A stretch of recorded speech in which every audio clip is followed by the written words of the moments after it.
Good morning all of you, welcome back in my channel study with खुशी। और आज मैं आप लोगों के लिए लाई हूँ अनुसूचियाँ। बहुत लोग होते हैं अनुसूचियाँ, पहले में क्या है, दूसरे में क्या है, तीसरे में क्या है, आपको काफ़ी परेशानी होती है अनुसूचियों को लर्न करने। लेकिन आज मैं आपके लिए ऐसा तरीका लेके आई हूँ कि आप कभी भी नहीं भूलेंगे, गारंटी देती हूँ। अगर आपने मन से देख लिया तो आप कभी नहीं भूलेंगे, क्योंकि मैं आपको इतनी अच्छे तरीके से इसको बताऊंगी कि आप जो है भूल नहीं पाएंगे। आपको ये लर्न करने की ज़रूरत नहीं होगी कि पहले अनुसूची में क्या है, दूसरे अनुसूची में क्या है, तीसरे अनुसूची में क्या है। बस आप जो मैं बोल रही हूँ उसको अच्छे से दिमाग में बैठा लीजिएगा। चलिए स्टार्ट करते हैं, क्योंकि आज मैं मॉर्निंग में क्लास ली, कल रात में मैं अपलोड नहीं कर पाई थी। तो आप फटाफट जो है स्टार्ट हो जाइए। काफ़ी मॉर्निंग का टाइम जो होता है काफ़ी फ्रेश भरा होता है, और मैं भी काफ़ी अंदर से एनर्जेटिक महसूस कर रही हूँ। और इसलिए आप लोगों के लिए फटाफट जो है वीडियो अपलोड कर रही हूँ। आप लोग रेडी हो जाइए मेरे साथ पढ़ने के लिए। मैंने बताया था कि मूल संविधान में केवल 8 अनुसूचियों के बारे में किया गया है, लेकिन संशोधन कर के 4 अनुसूचियाँ अब जो है वर्तमान में और जोड़ दी गई हैं। यानी 8 और 4 मिला के 12 अनुसूचियाँ वर्तमान में हैं। यानी आपसे अगर क्वेश्चन पूछा मूल संविधान में कितनी अनुसूची थी, तो 8, वर्तमान में कितनी है, 12। तो चलिए मैं आपको बताती हूँ कि जो वर्तमान में 12 अनुसूचियाँ हैं उनमें क्या क्या है। पहले मैं बता दे रही हूँ, और इसी के साथ ही आपको कहानी भी बताऊंगी ताकि आपको लर्न हो जाए। तो चलिए, पहली अनुसूची, जैसे आप सभी लोग एग्ज़ाम करने की तैयारी के लिए ही आए हो। सब लोग जो भी मेरा वीडियो देख रहा हो, जो नहीं देख रहा हो, सब लोग का एक उद्देश्य होता है, मुझे एक जॉब पाना है, चाहे उत्तर प्रदेश में मिले, चाहे मध्य प्रदेश में मिले, चाहे किसी में भी मिल जाए। पहले हमारा टारगेट होता है कि मुझे एक जॉब लेनी है।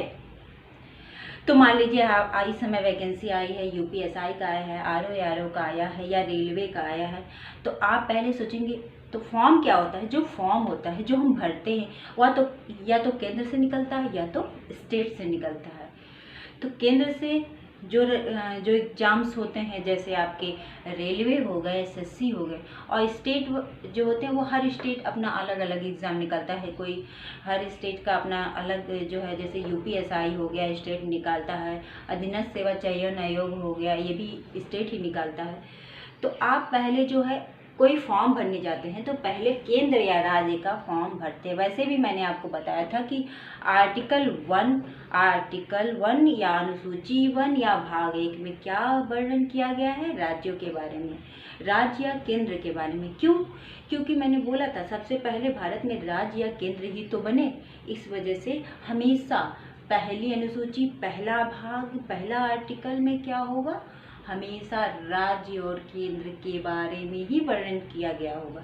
तो आप इसको याद करने के लिए आपको तो कोई बहुत ये कठिन नहीं है। मैंने बताया था लास्ट क्लासेस में कि इसे जो है आप जब भी कोई बात पहली हो तो समझ जाइए कि राज्य और केंद्र के बारे में ही बताया गया है। तो चलिए नेक्स्ट, अब हम आते हैं, हमने फॉर्म तो ले लिया, फिर हम वेतन देखने लगे। अच्छा, यूपीएसआई का है यार, इसमें तो बहुत कमाई होती है, बाहरी तो एकदम इतनी कमाई होगी, मैं साल भर में एकदम मैं जो है बिल्डिंग खड़ी हो जाएगी। तो कुछ इस टाइप से है, क्योंकि यूपीएसआई में लोगों की मान्यताएं हैं कि बहुत ज़्यादा कमाई होती है, लेकिन ऐसा है नहीं। आजकल चीज़ें काफ़ी चेंज हो चुकी हैं। तो फिलहाल लेकिन फिर भी वेतन तो बहुत ज़्यादा है, रिस्पेक्ट भी बहुत ज़्यादा है, एकदम रुतबा भी रहता है। तो आपने क्या देखा, वेतन देखा, आपने फॉर्म लिया, राज्य या केंद्र का फॉर्म लिया, दूसरी अनुसूची में आप वेतन देखने लगे कि अच्छा इसका वेतन इतना है, ओ चलो इसी को भर देते हैं, यूपीएसआई ज़्यादा बेस्ट रहेगा क्योंकि इसमें ज़्यादा वेतन है। तो चलिए वेतन देखा आपने, फिर आपने फॉर्म भरा, तैयारी किया, फिर आपका सिलेक्शन हो गया। तो दोस्तों जब सिलेक्शन होता है तो उसमें कई तरह के रूल नियम होते हैं जिन्हें हमें स्वीकार करना होता है। तो उसी में शपथ होता है, शपथ पत्र हम साइन करते हैं। उसमें ये होता है कि हम जिस भी जॉब के लिए नियुक्त हुए हैं इसे को ईमानदारी से करेंगे, और इससे कोई भी मतलब ऐसा कोई भी कार्य नहीं करेंगे जिससे हमारी इस जॉब या हमारी इस डिपार्टमेंट को नुकसान पहुंचे। तो आप तीसरी अनुसूची में क्या करेंगे, शपथ लेंगे। पहले में आपने फॉर्म भरा, फिर आपने वेतन देखा, अच्छा है तो आपने फॉर्म तो भर दिया, वेतन भी देख लिया, फिर आप जो है तैयारी की, आपका सिलेक्शन हो गया, तो आपने शपथ पत्र को ओके कर दिया कि हाँ मैंने भर दिया कि अब मैं राज्य या जो भी है राज्य या केंद्र के प्रति जो भी आपकी जिस भी डिपार्टमेंट में नियुक्ति हुई आप ईमानदारी से सेवा करेंगे, इसके लिए आपने शपथ ले लिया। अब आए हैं चौथी अनुसूची पे। चौथी अनुसूची में जो है राज्य एवं केंद्र शासित प्रदेशों के लिए राज्यसभा में सीटों का आवंटन। देखिए आपने शपथ ले लिया तो आपका तो नियुक्ति कहीं ना कहीं होगी। मान लीजिए आपने उत्तर प्रदेश के एसआई में भरा था, आपकी नियुक्ति जो है वहाँ पे जो है कौशाम्बी जिले में हो गई, तो कौशाम्बी जिले में हो गई, तो यही है। तो इसमें इसको याद करने के कि आपने जब शपथ ले लिया तो आपकी नियुक्ति कहीं कर दी गई, तो इसे याद करने के लिए आप चौथी अनुसूची को इस तरह याद करेंगे कि राज्य और केंद्र शासित प्रदेशों के लिए राज्यसभा में सीटों का आवंटन है। अनुसूची 4 में क्या है? राज्यसभा में राज्य और केंद्र शासित प्रदेशों के लिए सीटों का आवंटन है, क्योंकि मैंने बताया कि चौथे में आपकी नियुक्ति किसी राज्य या किसी केंद्र शासित प्रदेशों में हो जाएगी, यानी आपको कोई सीट जो है आवंटित कर दिया गया। ये मेरा लर्न कराने का अपना तरीका है। आपको कोई और अच्छा तरीका होता हो तो आप श्योर लर्न कर सकते हैं, लेकिन मुझे लगता है इससे अच्छा तरीका है नहीं कोई। तो चलिए, आपकी चौथी अनुसूची के तहत आपकी को कोई सीट दे दिया गया, जैसे केंद्र और राज्य जो भी आप केंद्र या राज्य में जो भी आपकी नियुक्ति हुई उसमें आपको सीटें दे दिया गया। अब चौथी अनुसूची हो गई। अब पांचवी अनुसूची में आते हैं। पांचवी अनुसूची में जो क्षेत्र आपको दिया गया वो क्षेत्र क्या था? SC/ST क्षेत्रों के प्रशासन एवं नियंत्रण से संबंधित था, यानी कि जो अनुसूचित जाति और अनुसूचित जनजाति से संबंधित क्षेत्र था। वैसे भी आप देखिए, अगर आप SDM बनते हैं तो आपको सबसे पहले वही क्षेत्र दिया जाता है जो एकदम जो जनजाति क्षेत्र हो, जहाँ पे एकदम भूखमरी छाई हो, जहाँ पे अशिक्षा हो, अंधविश्वास हो। तो जाहिर सी बात है कि आपकी पहली नियुक्ति जो है एकदम रूरल एरिया में होगा, जहाँ पे एकदम जनजाति क्षेत्र है, जाति और जनजाति क्षेत्र, ताकि आप वहाँ पे जो अच्छा रूल कर सके, आप जो है वो वहाँ के जो है आपराधिक जो है गतिविधियाँ हैं उनको नियंत्रित कर सके। तो पांचवी अनुसूची SC/ST क्षेत्रों के में प्रशासन एवं नियंत्रण है, यानी कि जब आपकी नियुक्ति, देखिए आपने फॉर्म भरा, फिर आपने वेतन देखा, फिर आपने शपथ लिया, फिर आपको सीटों का आवंटन हुआ, फिर आपको पता चला अच्छा मेरा जो सीटों का आवंटन था वो तो जनजाति क्षेत्रों के बारे में है, यानी जनजाति अनुसूचित जाति और जनजाति क्षेत्रों में हो गया है। अब आते हैं आप छठी अनुसूची में। छठी अनुसूची क्या हो गया? छठी में क्या हुआ? आपने कुछ दिन यहाँ पे शासन किया, आपको एक विशेष राज्य जो एकदम अनुसूचित जनजाति क्षेत्र है वहाँ पे भेज दिया गया। तो वो कौन से थे? असम, मेघालय, त्रिपुरा और मिजोरम। आपने जब यहाँ पांचवी अनुसूची के तहत जब आपने अनुसूचित जाति और जनजाति क्षेत्रों में प्रशासन कर लिया और नियंत्रित कर लिया वहाँ की गतिविधियों को, तो आपकी जो दूसरी पोस्टिंग है वो हुई असम, मेघालय, त्रिपुरा और मिजोरम के जनजाति क्षेत्रों में, क्योंकि यहाँ जो है काफ़ी जनजाति एरिया, काफ़ी जनजाति लोग रहते हैं। तो आपको जो है कहाँ नियुक्ति हुई? आपकी असम, मेघालय, त्रिपुरा, मिजोरम। देखिए दोस्तों, कभी कभी क्वेश्चन आते हैं कि छठी अनुसूची में कौन सा राज्य शामिल नहीं है? छठी अनुसूची में कौन सा राज्य शामिल नहीं है? तो देखिए अक्सर देता है मणिपुर, और आप कंफ्यूज हो जाते हैं। क्यों हो जाते हैं? क्योंकि मेघालय और मिजोरम इसी में दिया हुआ है। तो आप मणिपुर को याद कर लीजिए कि मणिपुर नहीं है। असम है, मेघालय है, त्रिपुरा है और मिजोरम है।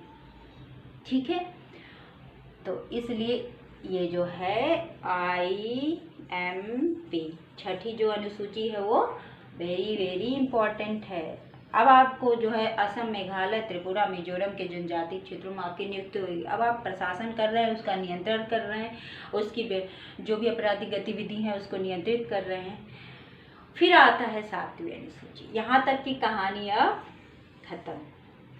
अब आते हैं हम सातवीं अनुसूची पे। सातवीं अनुसूचियों में 3 सूचियों का वर्णन है। मैंने आपको बताया था कि जो हमारा प्रशासन है, जो संगठनात्मक व्यवस्था है, वहाँ पे जो है शक्तियों का बंटवारा जो है केंद्र और राज्य में किया गया है। तो मैं आपको बता दूं कि 3 सूचियों का वर्णन है। वैसे एक और सूची है अपविष्ट सूची। अपविष्ट सूची में क्या है कि चलिए मैं आपको बता रही हूँ। पहला है केंद्र सूची, जिसमें क्या है राज्य सूची। केंद्र सूची में प्रारंभ में 97 सब्जेक्ट थे, यानी 97 विषय थे, जिसपे केंद्र सूची का मतलब यही होता है कि ऐसे विषय जिसपे केवल केंद्र ही कानून बना सकता है, उसमें राज्यों का हस्तक्षेप नहीं होना चाहिए। और राज्य सूची का मतलब क्या होता है, ऐसा विषय जिसपे केवल राज्य ही जो है कानून बना सकता है। तो केंद्र सूची में 97 विषय थे पहले, अब कितने हो गए वर्तमान में 100। राज्य सूची में 66 थे, अब कितने हो गए 61। यहाँ मैंने लिखा है। संघ सूचियों में कितने सब्जेक्ट थे, पहले 97 थे, अब कितने हो गए 100। राज्य सूची में पहले कितने थे 66, अब कितने हो गए 61।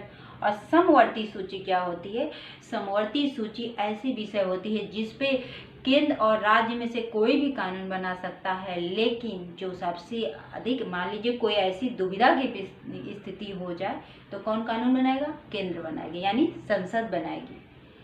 तो ये है आपकी केंद्र। और इसमें पूछा जाता है कि अब वर्तमान में कितनी सूचियां हैं, यह समवर्ती सूची पे कौन कानून बना सकता है। तो अब है 47 से 52 हो गई, यानी जो है 47 से 52 जो हो गए विषय हो गए जो कि समवर्ती सूची के तहत हैं। आपको बताया मैंने कि एक अवशिष्ट सूची होता है। अवशिष्ट ये ऐसी सूचियां होती हैं जिनमें कोई विषय तो नहीं है, लेकिन विषय जो है अगर अचानक से कुछ बनता है, जैसे रडार से संबंधित कोई सैटेलाइट जो है उड़ाना है, सैटेलाइट जो है मतलब उसका प्रक्षेपण करना है, तो वो सब जो विषय होता है वो अवशिष्ट सूचियों से संबंधित होता है। तो यानी आपको संघ सूची के बारे में कि संसद जो है कानून बनाएगी, राज्य सूची में जो है विधानमंडल जो है कानून बनाएगी, और समवर्ती सूची में दोनों कानून बनाएंगे, और अवशिष्ट सूची पे संसद ही कानून बनाएगी। लेकिन अवशिष्ट सूचियों का कोई वर्णन नहीं है कि मतलब इसमें कितने विषय हैं या कौन विषय है। बस ये समझ जाइए कि जो भी रडार होते हैं, जो भी प्रक्षेपण यान होते हैं, जो भी इस तरह की गतिविधियाँ होती हैं, वो अवशिष्ट सूचियों में ही शामिल की जाती हैं। चलिए, अब यानी कि आप जो है अनुसूचियों के बारे में जान लिए। अब 8वीं अनुसूची जो है भाषाओं से संबंधित है।